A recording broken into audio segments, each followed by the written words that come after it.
So, Taylor Swift has released a new album.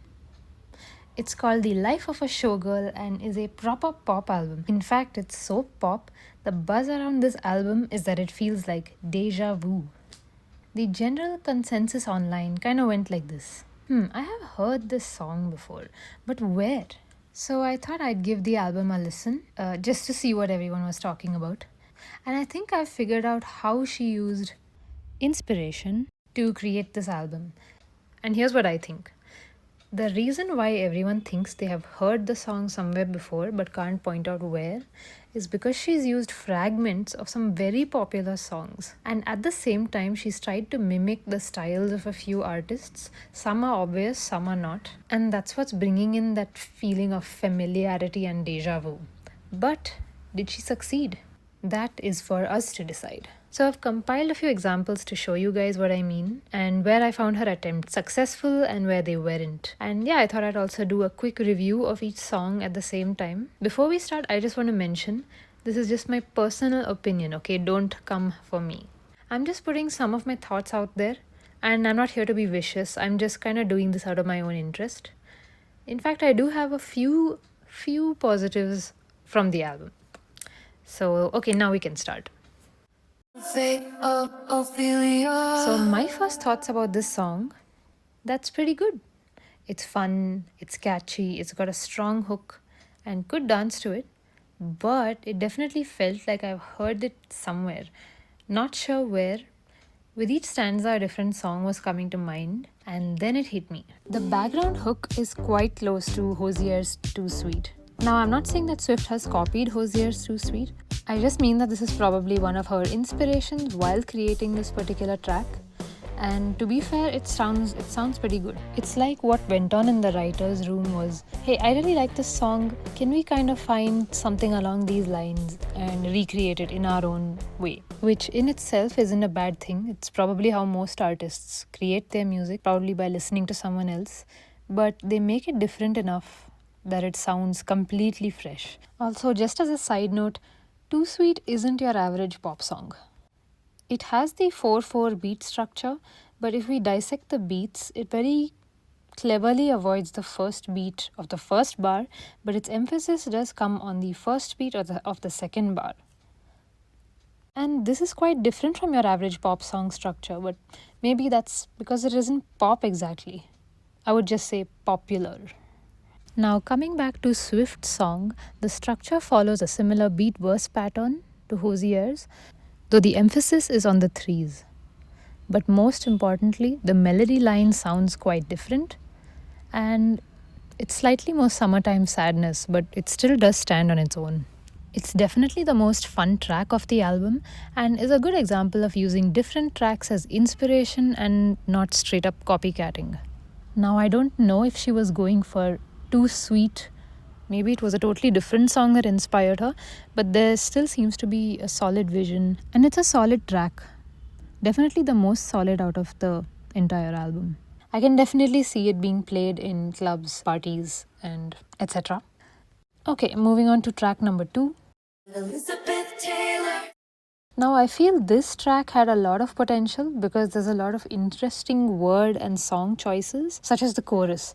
There's an interesting beat structure to it. Again, for instance, the lines start from the second or the third beat instead of the usual first beat as compared to other songs. And I kind of really like what's going on in the background. The production is pretty well executed. It sounds clean, smart, compact, funky, and it gives a unique vibe to it. I also thought this line was pretty interesting. It says, "I'd cry my eyes violet Elizabeth Taylor," which at first sounds like I'd cry my eyes like Elizabeth Taylor. I figured it's because Elizabeth Taylor has violet eyes, but then I read the lyrics and it seems intentional, which I find kind of cool. It's like she's played a trick. I was also thinking about how it might have sounded if she cropped out that verse and sang "I'd cry" in the previous line and started the fresh bar with "My eyes violet like Elizabeth Taylor," just to give space for the like. But I don't know, I kind of like both.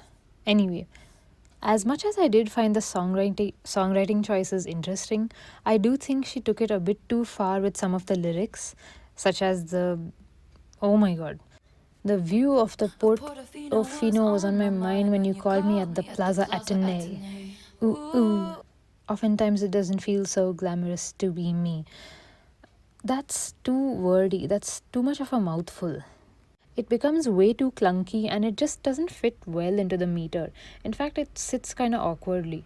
I have a similar problem with some of her previous songs like Bejeweled and some of the songs on this track also. And the main melody, while it's quite nice in the chorus, it felt kind of underwritten in the stanzas. Same for the lyrics. There's a lot more meandering with the notes going on in this song. At least that's my opinion. Anyway, moving on to Opalite. Now this one's interesting because was Taylor Swift listening to Katy Perry while writing this track?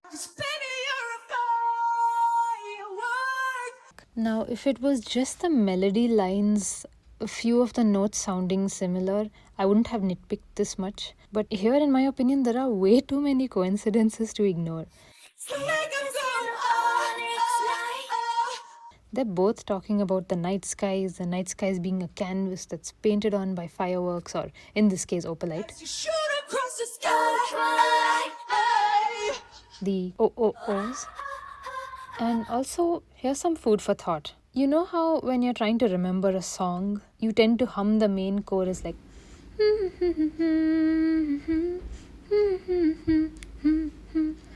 we tend to remember songs mostly by their hook, which usually lies in the chorus. Like if you were to hum to me na na na na na na na na, I wouldn't know which song you're trying to sing. Opalite? Firework? So suppose an artist happened to recreate a similar pattern or a string of notes in their verses, it's a bit less noticeable.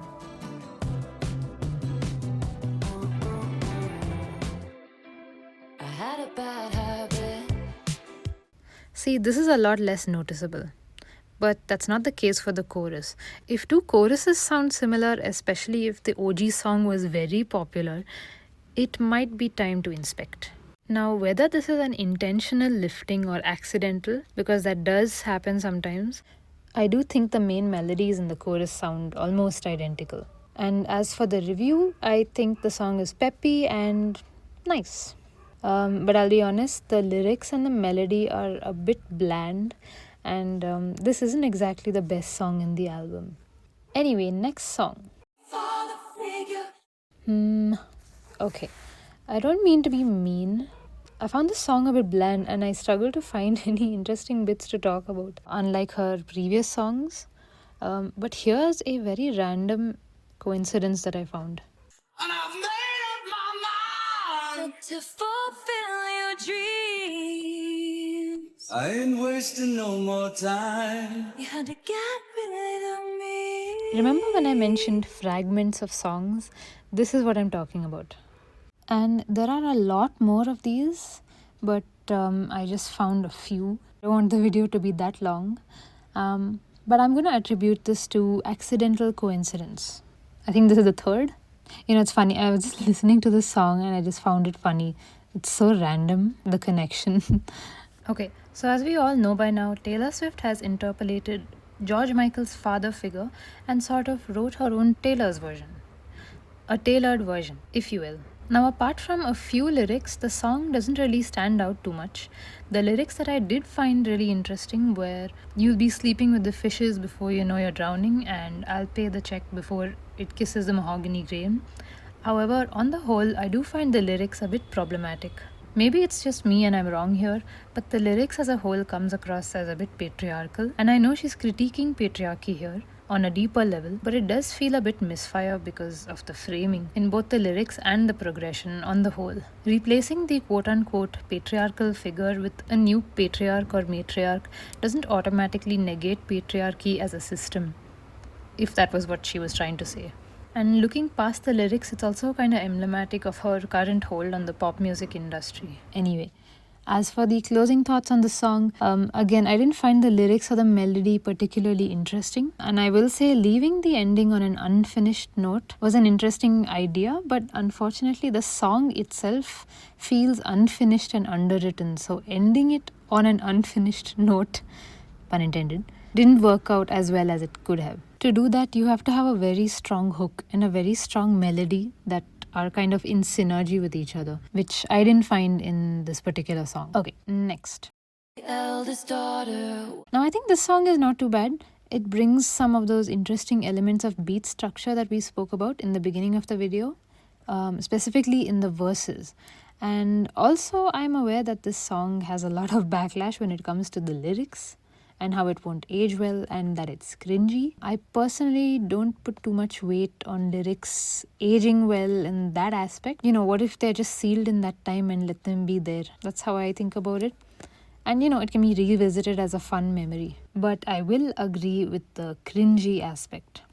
Slight cringe. A bit. Slight cringe. Very. But at the same time, actually, I want to show you guys something. But I'm not a bad bitch. Yes, you have heard this song before. I'm gonna add this to the shelf of accidental coincidence. And while we're on the topic of inspiration, I felt that this song's vibe kind of matched with This Time from August Rush. It's a lesser known song, to be fair. And anyway, I will say that I really like the harmonies in the bridge. Very gorgeous and very uplifting. The bridge turned out pretty well. Okay, next song. You know, I feel like this song is a lot more creative and kind of cheeky in a way. I like the melody of the verse. The para pop pop pop pop pop pop. Should've kissed you anyway. I don't quite know Should've kissed you anyway. how I feel. Damn it, Taylor Swift, I was just warming up to this song. What is this?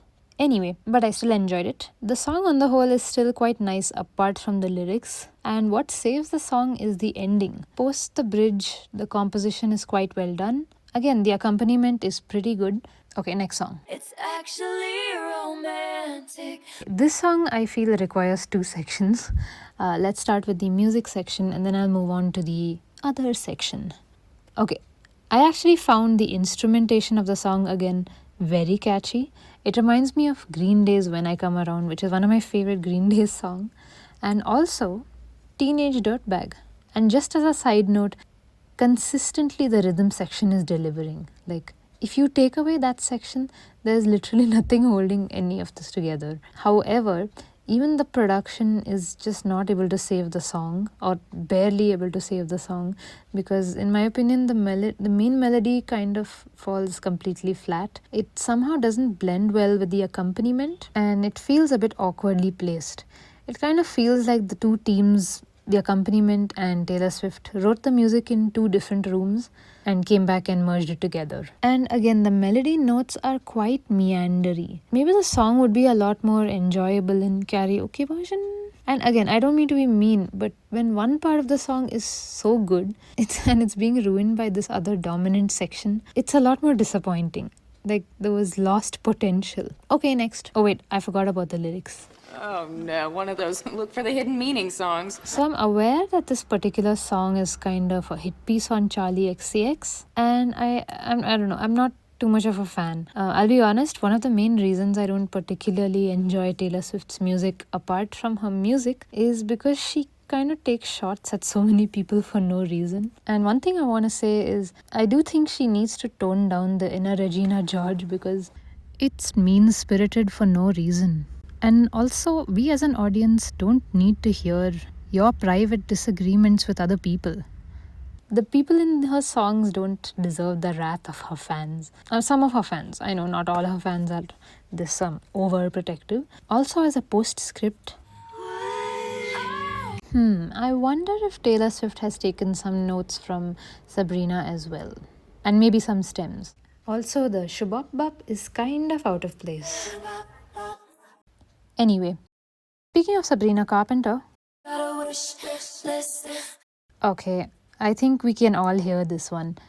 Bedchem definitely sounds like the inspiration for Wishlist.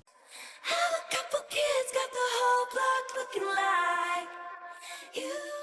How you pick me up, pull bones on me around, no, it just makes sense. It's not even accidental fragments this time. The chorus feels heavily inspired by Sabrina Carpenter's Bedchem. And even the way has sang some of the songs on the album, the censored oomphs and this iconic silky raspy voice that Sabrina uses in her album. Taylor Swift has a lot of musical personality on her own. She doesn't need to borrow from others. In fact, I bet she inspired to some extent some of the artists that she's mimicking.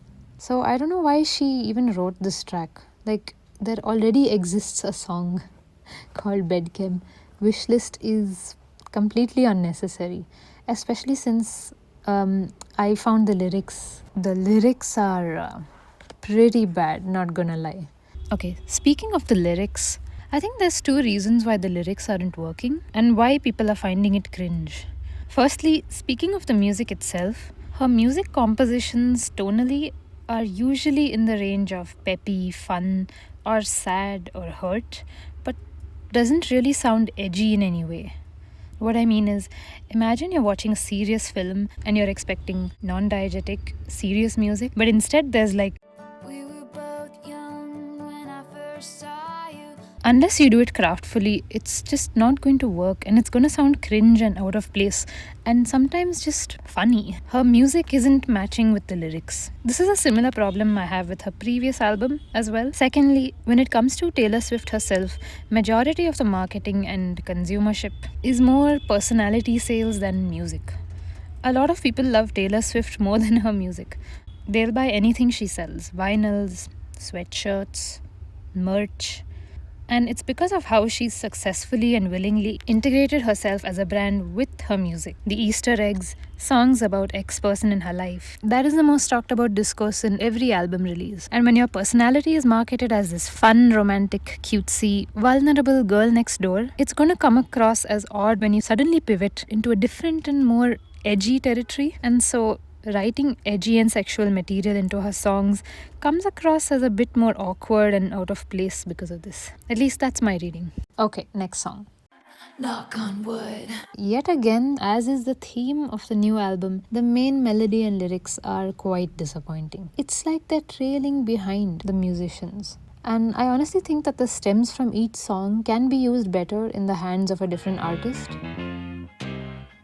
To be fair, I think this particular song is meant to be silly and raw, but come on, a wee bit more effort could have maybe saved this song and made it a banger. No pun intended. Okay, next. Can't swallow. This is the start. I like 'em cooked in Gucci and in scandal. Okay, this one is probably a coincidence. But once again, I find it interesting that all the coincidences kind of happen to land on the dead center of each song, that is the main chorus. This is like the 5th time that this has happened, and we're not even done yet with this album. In this case, I do feel it's different enough to stand on its own, even if it's loosely inspired. I did find another random, slight inspiration. And with this particular track, I did find at least 4 other songs. A few fragments did sound similar, but I'm not mentioning it because I don't want to be too nitpicky. And as for the review, similarly to previous songs, I couldn't really find anything to zone in on like I did the first few songs. Technically speaking, most songs are okay. It sounds like a overall okay pop album. It's not atrocious, but it's certainly not going to be in the Hall of Fame or even in her own Hall of Fame, probably. Okay, we are on to the final 2 songs. Now, this song is a bit more Taylor Swift. I can see more of her personality coming through it. And it does, for a change, have a nice main melody along with the accompaniment, of course. The accompaniment is carrying this entire album on its back. It's definitely the better ones of the album. The rest of the song is, in my opinion, still quite nice and enjoyable and also kind of sweet. Sure, some of the lyrics are still awkward and clunky, which is on theme for this album. But on the whole, if this song comes on the radio, I won't exactly be switching channels. Okay, next song.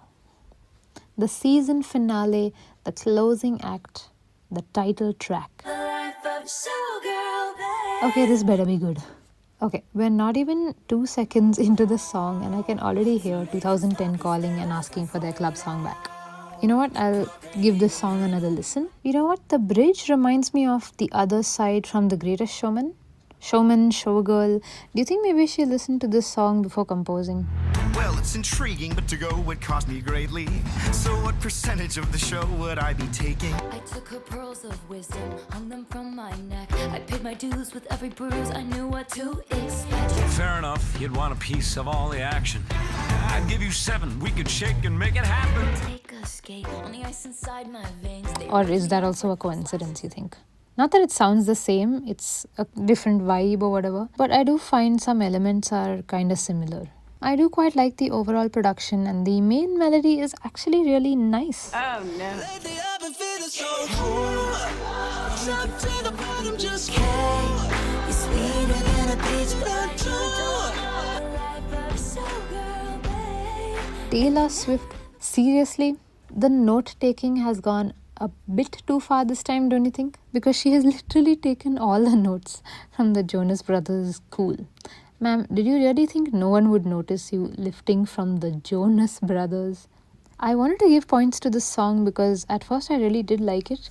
I mean, it has good accompaniment, of course, but it also has a really nice vibe. It feels quite uplifting in that sense. And again, while the lyrics are still clunky, they're a lot better in this particular song, which also happens to feature Sabrina Carpenter herself, the true showgirl of this album.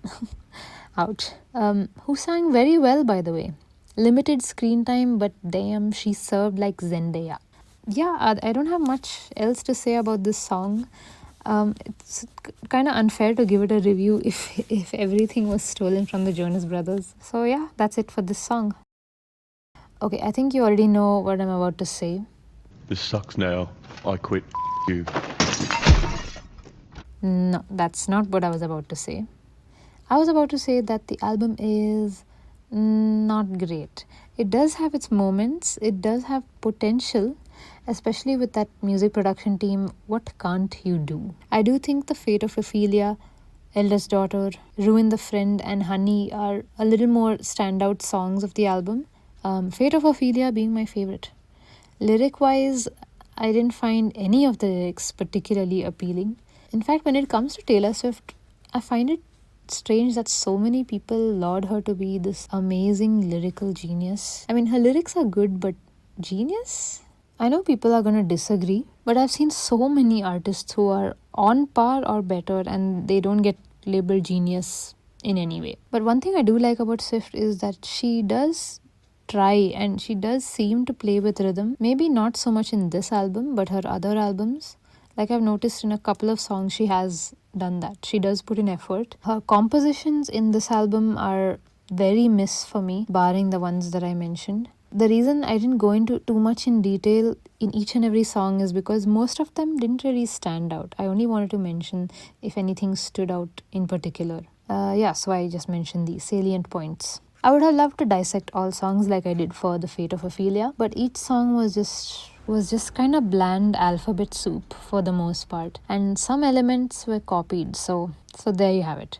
The rhythm section though, 10 out of 10. TLDR, in the Venn diagram of pop culture song hit tunes and the new album, the overlap is a lot more noticeable, and the non-overlap sounds uninspired. ChatGPT'd, Sunod, something. As for my final thoughts, I just wanted to mention that I think Taylor Swift is a talented artist. She has a huge body of work behind her, but she can just pull out any song to prove herself. And she has plenty of musical identity. She doesn't need to copy off other artists' styles and themes to sell an album, or rather 8-9 iterations of her album. Her fans will always be waiting for her next album. Also, as a successful musician, she has literally all the time in the world and money to take her time to write songs. I don't know, writing 2 albums per year. Is this the second album of this year? It feels like it. Either that or the years are going by a little too quickly for me to keep up. I also see it as a win-win for her if she waits longer to release albums, because there's more palpable tension within her audience and the excitement will bubble more sales, better music. But one thing I hope she does is I hope she gets nicer as a writer, not takes shots at so many people, her exes, other singers. It's just completely unnecessary. And yeah, that's pretty much it from my side. If you liked this video, please do subscribe to the channel. Do consider hyping the video since I'm pretty new, and if people like this sort of a thing, I thought I'd do more. Do click on subscribe, and yeah, thanks in advance.